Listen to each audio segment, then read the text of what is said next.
अपराध का एक ऐसा रूप आज हम आपको बताने वाले हैं जिसने रिश्तों की मान मर्यादाओं का बिल्कुल भी ख्याल नहीं रखा, समाज की बिल्कुल कोई फिक्र ही नहीं की।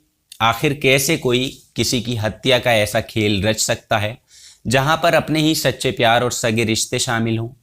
ये वाकई अपने आप में बहुत बड़ी बात है। देखिए, हम बात कर रहे हैं ऐसे रिश्ते की, ऐसे बंधन की जिस पर शायद हर कोई सबसे ज़्यादा विश्वास करता है, और वो रिश्ता है पति पत्नी का रिश्ता। तो आज इसी रिश्ते का एक ऐसा घिनौना रूप हम आपके सामने लेकर आए हैं जिसे सुनने के बाद आपको भी यकीन नहीं आएगा। वैसे तो देखिए, कभी कभी ऐसा होता है कि आपातकालीन सेवाओं के लिए पुलिस के पास जो सूचनाएं पहुंचती हैं उन पर फौरन ही पुलिस एक्शन लेती है। मगर देखिए, ये भी ज़रूरी नहीं है कि हर सूचना सही हो, हर खबर सही हो।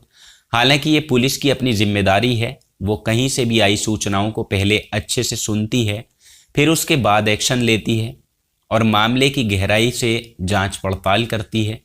मगर जो फर्जी सूचनाएं होती हैं, झूठी खबरें होती हैं, उस पर पुलिस शांत हो जाती है क्योंकि उसके बारे में पुलिस को पता ही रहता है। लेकिन एक बात ये भी है कि हर बार पुलिस भी हर सूचनाओं को गंभीरता से ले, ये भी ज़रूरी नहीं होता। कहने का मतलब यह है कि आज की जो सच्ची घटना मैं आपको सुनाने जा रहा हूँ, इस कहानी में भी एक सच्ची घटना पुलिस को अचानक मिलती है, एक खबर मिलती है और उस पर आपातकालीन की डिमांड की जाती है। तो पुलिस इस मामले को गंभीरता से नहीं लेती, बल्कि मामले को हल्के में लेकर उसे वहीं दबा देती है, जिसे देखकर आसपास के लोगों में काफ़ी ज़्यादा गुस्सा बढ़ जाता है और वहाँ पर हंगामा करने पर लोग उतर आते हैं। और जब मजबूरन पुलिस थाने का घेराव करते हैं लोग, और जब इस घटना की तह तक पुलिस जाती है, जब पूरी सच्चाई लोगों को पता चलती है, तो उसे सुनकर हर कोई हैरान रह जाता है, परेशान हो जाता है कि आखिरकार ऐसा कैसे हो सकता है। तो चलिए, आज इसी के बारे में हम बात करेंगे और इसी कहानी को आपको पूरी तरह से सुनाने की कोशिश करेंगे।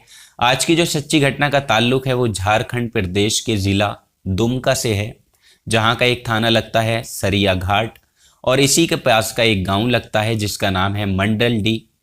तो दरअसल यहाँ से पुलिस को एक सूचना मिलती है कि एक घर के अंदर जो सेप्टिक टैंक बना हुआ है शौचालय का, उसमें एक लाश पड़ी हुई है और उस घर के आसपास के लोगों ने बाहर हंगामा खड़ा किया हुआ है। तो जैसे कि पुलिस को ये सूचना मिलती है, जैसे ही, तो पुलिस फौरन ही मौके पर पहुंचती है और हंगामे को देखने के बाद पुलिस उस लाश की जांच पड़ताल करने के लिए सेप्टिक टैंक के स्लैब को जब हटाकर देखती है, तब पता चलता है कि वाकई सचमुच उसमें एक लाश पड़ी हुई है, जो कि किसी पुष्प की लाश थी। बस इतना देखते ही फौरन ही पुलिस लाश को कब्जे में लेती है और पोस्टमार्टम के लिए भेज दिया जाता है। अब देखिए, रिपोर्ट आने में थोड़ा वक्त है, इसलिए तब तक पुलिस आसपास की सभी चीज़ों को अच्छे से चेक करती है।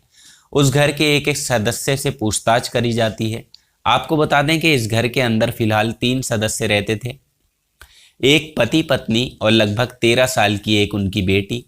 तो यहाँ से जांच पड़ताल में धीरे धीरे करके एक एक राज खुलकर सामने आता है, जिससे पता चलता है कि दरअसल यहाँ का जो युवक है, जिसका नाम है सोनू पोदार, वो गुजरात में मजदूरी करके अपने परिवार का पालन पोषण करता था, जहाँ लगभग 4 महीने के बाद वो 24 जून को वापस अपने गांव आता है और अचानक से ही गायब हो जाता है, जिसको लेकर उसके घर वाले, आस पड़ोस के मोहल्ले वाले सभी परेशान हो जाते हैं, क्योंकि जब वो दिखाई नहीं देता तो लोगों में उसकी चर्चाएं शुरू हो जाती हैं कि आखिरकार सोनू गुजरात से वापस तो आया मगर अब दिखाई नहीं देता।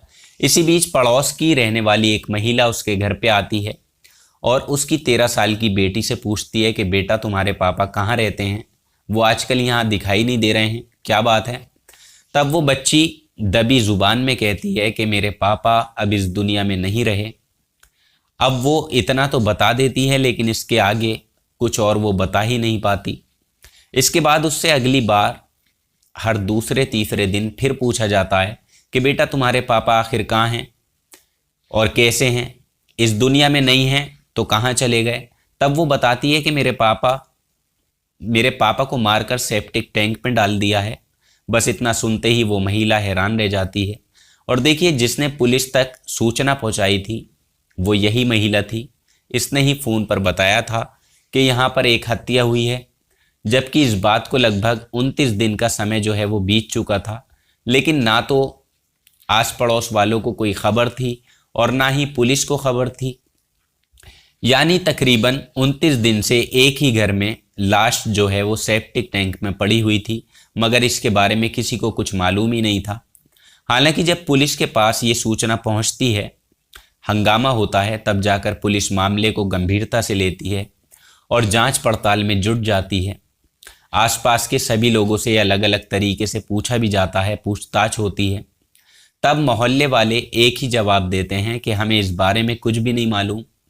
इसके बाद जब पुलिस सोनू पोदार की पत्नी गौरी देवी को हिरासत में लेकर सख्ती से पूछताछ करती है, तो गौरी ऐसे चौंकाने वाली बात पुलिस को बताती है जिसे सुनकर पुलिस के भी पैरों तले ज़मीन खिसक जाती है। दरअसल गौरी बताती है कि 4 महीने से सोनू गुजरात गया हुआ था, जहां सोनू की गैर मौजूदगी में गौरी को एक लड़के से प्यार हो जाता है, जिस लड़के का नाम था रवि शर्मा। रवि शर्मा से ये चुपके चुपके मिलती थी। इसके अलावा फ़ोन पर भी बहुत सारी बातचीत किया करती थी और कभी कभी तो ये दोनों एक दूसरे के इतना नज़दीक आ जाया करते थे, इतना करीब आ जाया करते थे कि जब भी इन्हें मौका मिला करता था तब ये आपत्तिजनक स्थिति में दोनों साथ हुआ करते थे। लेकिन अचानक से एक दिन ऐसा होता है कि इस घर में फिर से सोनू की दखलंदाजी शुरू होती है, तो गौरी के इरादे कमज़ोर पड़ जाते हैं, क्योंकि वो चाहती थी कि सोनू कभी वापस ही ना आए, जो भी कमाता रहे बस वहीं से अपने खाते में डालकर हमें भेजता रहे, कुछ भी करे लेकिन घर पर ना आए। और बस इसी बीच जब सोनू घर में आता है तो वो देखता है कि उसके घर में कंस्ट्रक्शन का काम चल रहा था और शौचालय का नए तरीके से निर्माण हो रहा था, क्योंकि घर का शौचालय काफ़ी दिन से ख़राब पड़ा था। तो जैसे ही वो 24 जून को घर पर वापस आता है, गौरी उसे देखकर खुश नहीं होती। वो उससे कहती है कि जो भी कोई बाहर से आता है उसको कोरोना का एक इंजेक्शन लगवाना पड़ता है, जिससे इंसान नॉर्मल रहता है और परिवार की भी सुरक्षा बनी रहती है। तो इसलिए तुम अपना कोरोना टेस्ट करवा लो, क्योंकि देखिए उस टाइम कोरोना काल चल रहा था, संकट आया हुआ था। ये उसी वक्त की कहानी है। जैसे कि इंजेक्शन लगवाने की बात आती है, उसके लिए रवि शर्मा को बुलाया जाता है। वही रवि शर्मा जो गौरी का प्रेमी होता है। अब देखिए रवि शर्मा उसको इंजेक्शन तो लगा देता है, मगर वो इंजेक्शन कोई कोरोना का नहीं होता, बल्कि वो एक नशे का इंजेक्शन था, क्योंकि ये दोनों पहले से ही सोनू को रास्ते से हटाने की पूरी प्लानिंग कर चुके थे, जाल बिछा चुके थे। बस इसलिए प्लान के मुताबिक ठीक वैसा ही किया जाता है कि बेहोशी का इंजेक्शन लगाने के बाद सोनू वहीं पर बेहोश हो जाता है और बेहोशी की हालत में मौका पाते ही ये रवि शर्मा उस पर एक कुल्हाड़ी से इतनी बुरी तरह से वार करता है, जहां फौरन ही सोनू की मौत हो जाती है। इसके बाद जब उसकी लाश को वो एक बोरी में रखता है, तो यहाँ उसकी जो 13 साल की बच्ची है वो इन दोनों को ऐसी हालत में देख लेती है। हालांकि उसको सही से मालूम नहीं था कि आखिरकार इन दोनों ने बोरी के अंदर क्या रखा है। इसके बाद रवि शर्मा ने लाश को बोरी में भरकर घर के ही सेप्टिक टैंक में डाल दिया और ऊपर से उसको ढक दिया गया। लेकिन देखिए जिस जगह से उस बोरी को उठाया जाता है वहाँ पर कुछ खून के धब्बे रह जाते हैं, जिसको सोनू की बेटी अपनी आंखों से देख लेती है।